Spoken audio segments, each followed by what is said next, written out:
దేవుని ఘనమైన నామమునకు స్తోత్రములు. ఈ వాగ్దానం వింటున్న మీకందరికీ మన ప్రభువును ప్రియ రక్షకుడైన యేసుక్రీస్తు నామములో శుభములు, మా హృదయపూర్వకమైన వందనములు తెలియచేస్తున్నాం. ఈరోజు దేవుని వాగ్దానం యెషయా గ్రంథం 58వ అధ్యాయము 11వ వచనం. యెహోవా నిన్ను నిత్యము నడిపించును. మన మంచి దేవుడైన యెహోవా ఈ మంచి వాగ్దానాన్ని మనందరి వినికిడిలో నెరవేర్చునుగాక. ఆమేన్. మన దేవుడైన యెహోవా మనల్ని నడిపిస్తూ ఉండే మన ముందు ఎత్తులు పల్లాలు కూడా లెవెల్ అయిపోతాయి. మనకు కష్టంగా ఉన్నవన్నీ సరళమైపోతాయి. అంత మాత్రమే కాదు, దేవుడు మనల్ని నడిపిస్తూ ఉంటే మూయబడిన ద్వారాలు తెరవబడతాయి.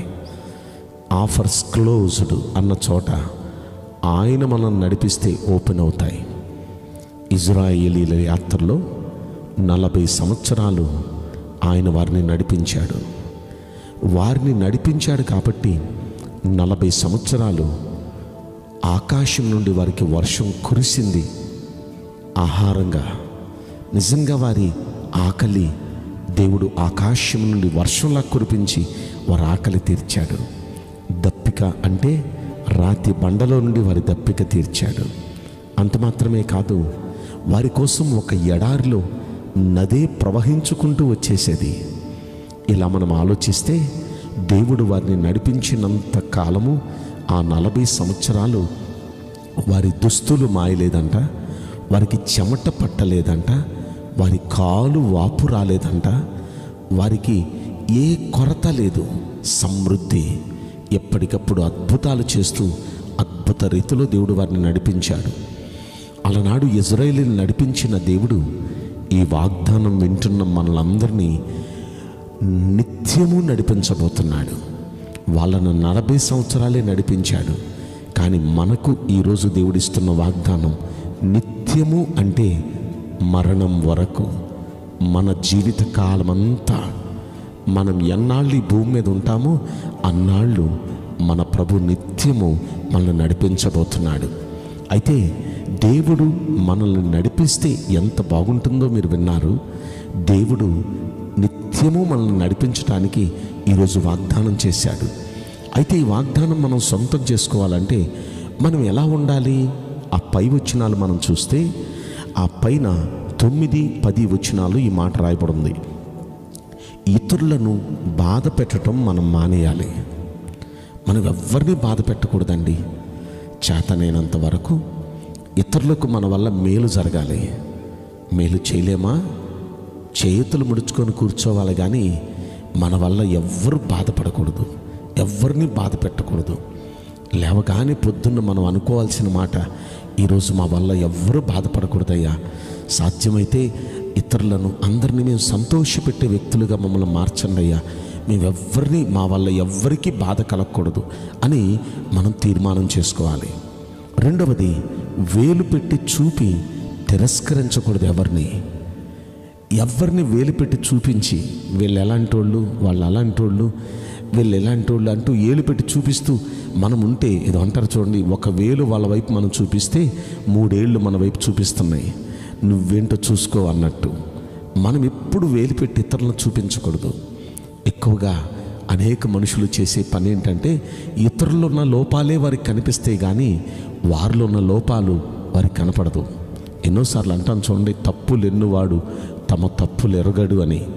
మనం ఇతరుల తప్పులే ఎప్పుడు చూచేవారమైతే మన తప్పులు మనకు కనపడవు. కనుక మనం ఏదైనా మనలో ఇంకేమైనా లోపాలు ఉన్నాయా, ఇంకేమైనా సరి చేసుకోవాల్సింది ఉందా, ఇంకేమైనా నాలో దేవునికి అయిష్టమైనవి ఉన్నాయా అంటూ మనల్ని మనం ఎప్పుడు ఆత్మ పరిశీలన చేసుకుంటూ, చెకప్ చేసుకుంటూ, సరి చేసుకుంటూ దేవునికి ఇంకా ఇష్టలుగా మనం మారాలి. కానీ ఈ ఇతరుల లోపాలు చూపిస్తూ, ఇతరులను ఏలు పెట్టి చూపిస్తూ, నువ్వు అలా చేస్తున్నావు, నువ్వు ఇలా చేస్తున్నావు, అలా చేయొచ్చా, ఇలా చేయొచ్చా అంటూ మనం ఇతరులకు తీర్పు తీర్చే ఆ స్థాయికి మనం వెళ్ళొద్దు. మూడవది, చెడ్డదాన్ని బట్టి మాట్లాడటం మానేయాలి. ఇది చెడ్డది అన్నప్పుడు దాని గురించి డిస్కషన్ ఎందుకండి మనకి? వాళ్ళ చెడ్డోళ్ళు అని మనకు తెలిసిందనుకోండి, వాళ్ళ గురించి ఎందుకు మనం సంభాషించుకోవాలి? ఎక్కువగా సమాజంలో ఇదే కదా జరిగేది. ఎవరైనా ఏదైనా తప్పు చేస్తున్నారు, ఏదైనా చెడు చేస్తున్నారు, కూర్చొని అమ్మలక్కలు వాళ్ళ గురించే మాట్లాడుకుంటూ, తెలుసా అక్కాయ్ వాళ్ళు ఇలాంటి వాళ్ళు, వీళ్ళు ఎలాంటి వాళ్ళు, ఇదిగో వీళ్ళు ఎలాంటి పనులు చేస్తున్నారు అంటూ వాళ్ళ జీవితాన్ని గురించి వీళ్ళు కూర్చొని స్టోరీలుగా మాట్లాడుకుంటూ ఉంటారు. దానివల్ల మనకు ఒరిగేదేంటి? ఏమైనా లాభం వస్తుందా? లాభం లేకపోగా నష్టమే వస్తుంది. కనుక ఇతరుల గురించి, చెడ్డదాని గురించి మనం ఎప్పుడు మాట్లాడొద్దు. చెడ్డదాని గురించి మనం మాట్లాడటం వల్ల దేవుడు మనల్ని నడిపించడానికి ఇష్టపడ్డాం. కనుక వాళ్ళు చెడ్డవాళ్ళు, వాళ్ళు చేసే పనులు చెడ్డవి, లేకపోతే ఇది చెడ్డది అని మీకు అనిపించినప్పుడు దాని గురించి మాట్లాడటం మనం మానేయాలి. ఇక నాలుగోది మనం ఏం చేయాలంటే, ఆశించిన దానిని ఆకలి కొనిన వానికి ఇచ్చి. ఎవరైనా మన దగ్గర ఉన్నప్పుడు ఆకలి కొని ఎవరైనా ఉన్నారు, వాళ్ళు ఆశించేది ఒక ముద్ద అన్నం, లేకపోతే చలితో ఉన్నారు ఎవరైనా, చలి తట్టుకోలేక వాళ్ళు ఆశించేది కాస్త కప్పుకోవటానికి ఏదైనా ఒక దుప్పటి లేక ఒక వస్త్రం వాళ్ళు ఆశిస్తున్నారు. ఇలా ఎవరైనా మన దగ్గరకు వచ్చి మన దగ్గర ఏదైనా అలాంటి ఆశిస్తే, అలా ఆశించే వారి ఆశను కొద్దిగైనా మనం తీర్చేవారిగా మనం ఉండాలి. వాళ్ళని తృప్తిపరిచేటట్టుగా ఉండాలి. అలా ఆశించిన వారిని వారి ఆకలి తీర్చాలి. అంటే వారి అవసరత కొంచెమైనా మనం తీర్చి, శ్రమపడిన వారిని తృప్తిపరిచిన ఎడల, అంటే మన దగ్గర ఎవరైనా వచ్చి శ్రమ పడ్డారనుకోండి, సపోజ్ ఇప్పుడు మనం ఎవరితోనైనా పని చేయించుకున్నాం, వాళ్ళతో మనం పని పెట్టుకున్నప్పుడే మనం మాట్లాడాం, సపోజ్ ఈ రోజంతా పని చేస్తే మీకు ఒక 500 రూపాయలు ఇస్తామని. అయితే వాళ్ళు పని చేసినప్పుడు వాళ్ళ 500లో ఒక్క 10 రూపాయలు కూడా తక్కువ చేసి ఇవ్వకూడదు. అవసరమైతే 10 రూపాయలు మనం ఎక్కువ ఇచ్చి వాళ్ళని తృప్తిపరిచి మనం పంపించాలి. వాళ్ళ దగ్గర ఎంతైతే మనం మాటిచ్చామో అంత వాళ్ళకి ఇవ్వకుండా ఒక 5 రూపాయలు 10 రూపాయలు తగ్గించినా వాళ్ళు బాధపడుతూ వెళ్తారు మన దగ్గర నుండి. అది మనకు శాపం అయింది. అలా కాకుండా ఒక 5-10 రూపాయలు ఎక్కువ ఇస్తే వాళ్ళు ఆనందంగా వెళతారు మన దగ్గర నుండి. అది మనకు ఆశీర్వాదం అయింది. కనుక ఈ 5 మనం చేస్తే, అప్పుడు అక్కడ అంటున్నాడు, చీకటిలో కూడా నీ వెలుగు ప్రకాశిస్తుంది, అంధకారం కూడా నీకు మధ్యాహ్నం వల్లే ఉంటుంది. యెహోవా నిన్ను నిత్యము నడిపిస్తాడు, ఎప్పుడూ నిన్ను చేయబట్టి నడిపిస్తాడు. మరి 5 పనులు చేయగలమా? 1, ఇతరులను బాధ పెట్టకూడదు. 2, వేలు పెట్టి ఎవరిని తిరస్కరించకూడదు. 3, చెడ్డదాన్ని బట్టి మాట్లాడటం మానేయాలి.